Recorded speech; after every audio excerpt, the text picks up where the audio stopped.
Praise the Lord. தேவனுக்கு மகிமை உண்டாவதாக. ஆண்டவரும் இரட்சகருமாய் இருக்கிற இயேசு கிறிஸ்துவின் இணையற்ற நாமத்தினாலே இந்த கால வேளையில் உங்கள் யாவரையும் நான் வாழ்த்துகிறேன். இந்த நாளுக்கான தேவனுடைய வார்த்தை எரேமியா எழுதின தீர்க்கதரிசன புஸ்தகம் 20வது அதிகாரம் 11வது வசனம். கர்த்தரோ பயங்கரமான பராக்கிரமசாலியாய் என்னோடு இருக்கிறார். ஆகையால் என்னை துன்பப்படுத்துகிறவர்கள் மேற்கொள்ளாமல் இடறுவார்கள். தங்கள் காரியம் வாய்க்காதபடியால் மிகவும் வெட்கப்படுவார்கள்.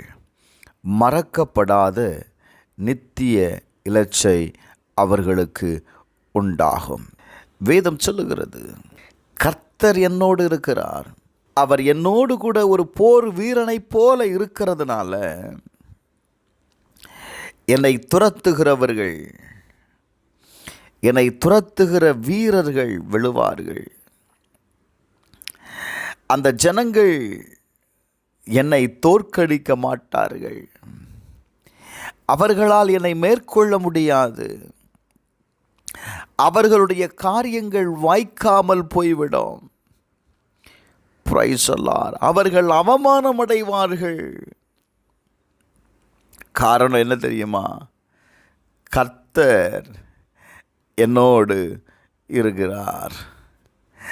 எரேமியா 1:8 வாசிக்கும் பொழுது, நீ அவர்களுக்கு பயப்பட வேண்டாம், உன்னை காக்கும்படி நான் உன்னுடனே இருக்கிறேன் என்று கர்த்தர் சொல்லுகிறார். இஸ்ரவேல் ஜனங்களுக்கு முன்பாக வாசல்கள் அடைக்கப்பட்டிருந்த பொழுது அவர்கள் திகைக்கிறார்கள் என்று கண்டபொழுது சத்துருவானவன் அவர்களை பின்தொடர்ந்தான். அவர்களை பின்தொடர்ந்ததை கண்ட இஸ்ரவேல் ஜனங்கள் பயந்தார்கள். எனக்கு அன்பானவர்களே, ஒருவேளை உங்களுக்கு முன்பாக இருக்கிற வாசல்கள் அடைக்கப்பட்டிருக்கலாம்.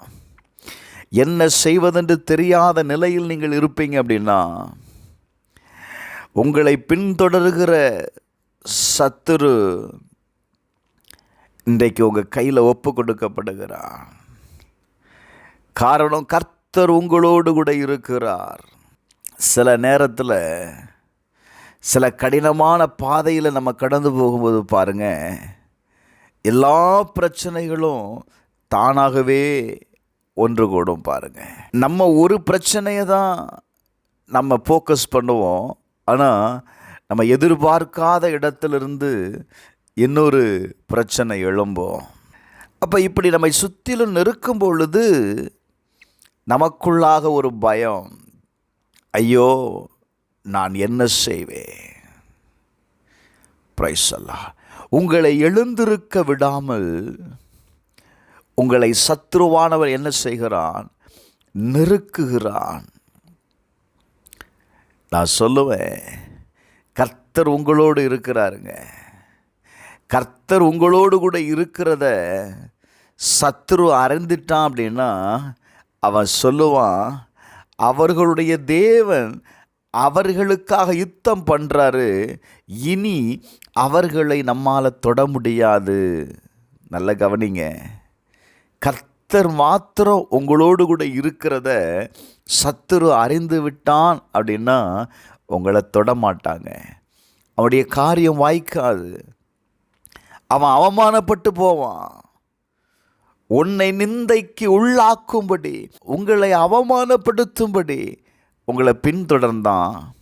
ஆனால் இன்றைக்கு நான் சொல்லுவேன், கர்த்தர் உங்களோடு கூட இருக்கிறதுனால அவன் அவமானப்பட்டு திரும்புவான்.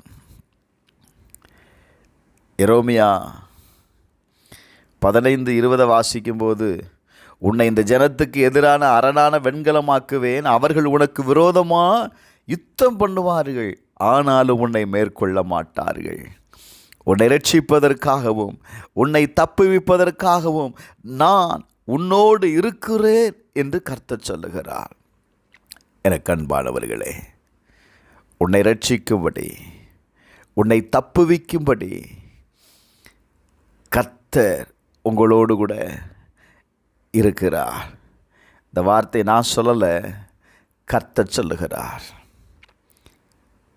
உன்னோடு கூட கர்த்தர் இருக்கிறத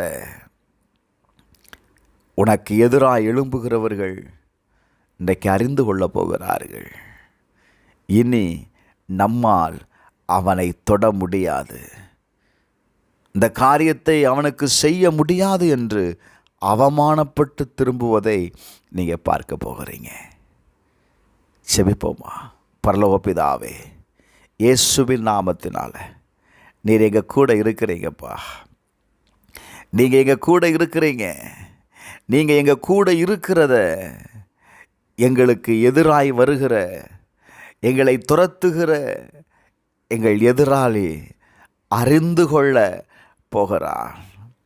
அவன் காரியம் வாய்க்காமல் போகிறது. அவன் நினைவுகள், அவன் யோசனைகள் ஆண்டவரை சித்தியாமல் போகிறது. கர்த்தர் இன்றைக்கு எங்களை விடுதலை ஆக்கும், எங்களை தப்புவிக்கும்படி, எங்களை இரட்சிக்கும்படி நீர் எங்களோடு கூட இருப்பதற்காய் நன்றி. இயேசுவின் நாமத்தில் பிதாவே, ஆமென்.